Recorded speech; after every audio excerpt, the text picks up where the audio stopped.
supposed to fight in Montreal, I remember getting interviewed together, sitting right next to him, people asking if we'd ever fight each other.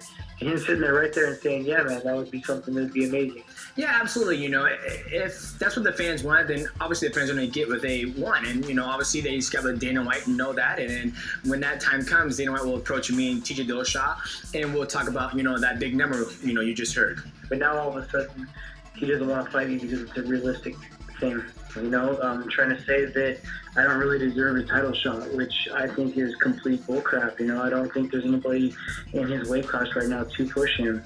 You know, I'm healthy, I'm in shape, I'm already in the process because being 29 to fighting, dropping the weight class. I'm waking up at 143 pounds right now in the morning, so that's a very, very reachable goal. You know, for him to just go in and kind of discredit my name and the things that I've accomplished to not be worthy of a title shot, kind of pissed me off a little bit, you know. And just kind of embarrassing to have him go there and call himself to be the greatest of all time and turning down fights because he's scared to fight. You know, he can say whatever he wants to say about all his other issues he has and being bullied, which I don't understand how the greatest of all time gets bullied, but, you know, it just doesn't, it all comes down to him being scared of me beating him. You know, he knows that I'm a bad matchup for him and that it's a fight that he does not want.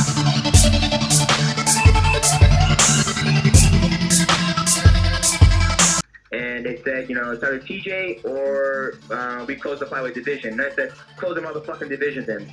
Because if somebody's willing to do that, that just shows you that they have no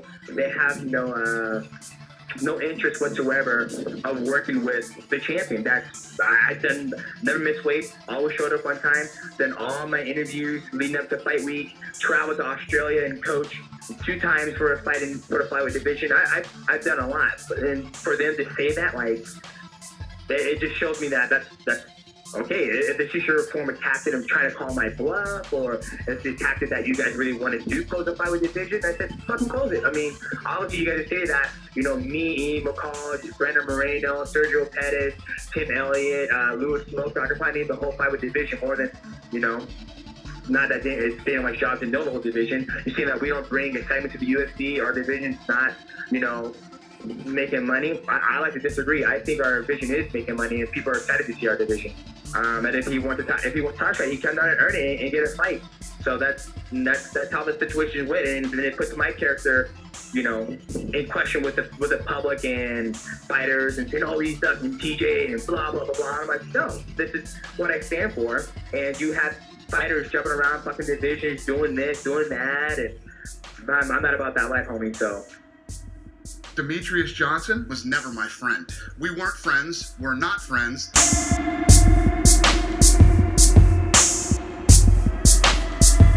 They're on my side. A lot of people on my side. A lot of people don't feel like he deserves anything.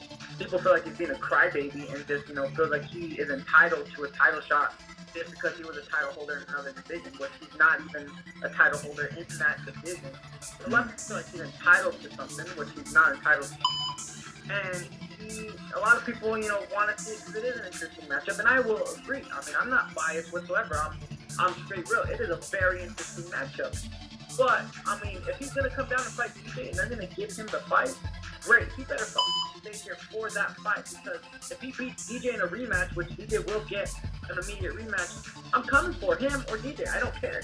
I'm coming for either one of them. So it is an interesting fight for the division. You know, some people are 50-50. Some people, to be honest, lately, the last couple days, people have been more on mine and DJ's side, way more than TJ's side, because DJ is stated that in an article, in the whole 5-minute long article that I had to read, he stated it was more about standing up to the bully and, you know, and fair pay, which I believe Demetrious, you know, does not get paid the way he should for a champion. I mean, especially regardless of what the division looks like, regardless of, you know, people think he beat champs, whatever.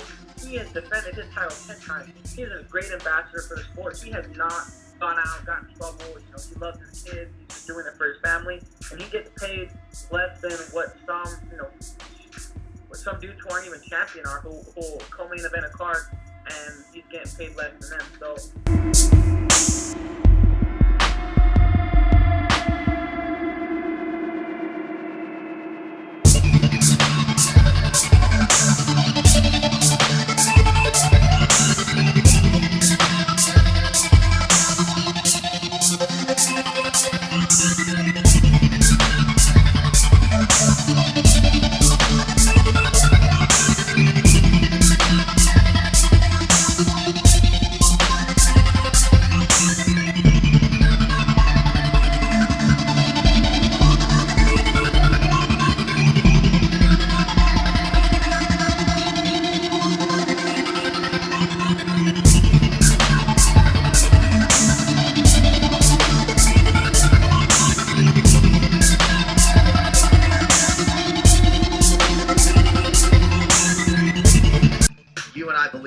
1 or 1A or 1B in terms of the greatest mixed martial arts fighter of all time. And a lot of different angles here. I just wanted to get your thoughts before we move on to New Zealand. Yeah, it's a shame. It's a shame to see what's going on right now. I think that there needs to be some kind of common ground that happens between the UFC and Demetrious Johnson. I think Demetrious Johnson feels like he's being disrespected, that his division isn't getting a whole lot of love. He feels like he could have been marketed much different. I think he feels like he's being bullied into taking a fight that he doesn't necessarily think is good for his career. Now, I can see that. I respect Demetrious Johnson. I think he's a smart guy. I think he's a true professional. But I guess if we could see it in a different way, okay, Conor McGregor now was a guy that never turned down a fight. He was a guy that, on fight week or maybe a week before his fight, was asked to go and do interviews down at ESPN, to fly down to Connecticut to do these interviews, to go here and go there, do all these things that he probably didn't want to do. But you know what? He did it anyway. And more people know his name because of it. He didn't have to take that fight against Chad Mendes. He did anyway.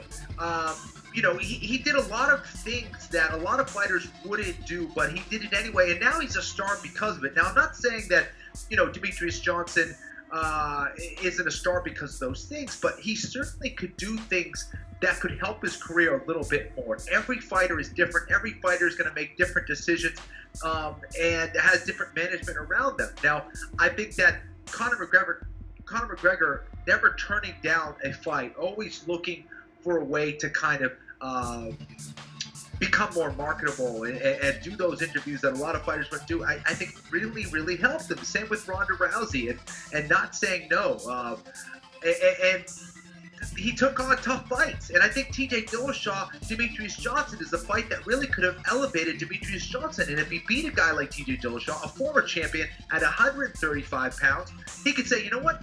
Yes, I am the best pound-for-pound fighter in the world. I just destroyed TJ Dillashaw. I was planning on fighting another 125-pounder at Ray Borg, but I didn't. I took on TJ Dillashaw and kicked his ass anyway.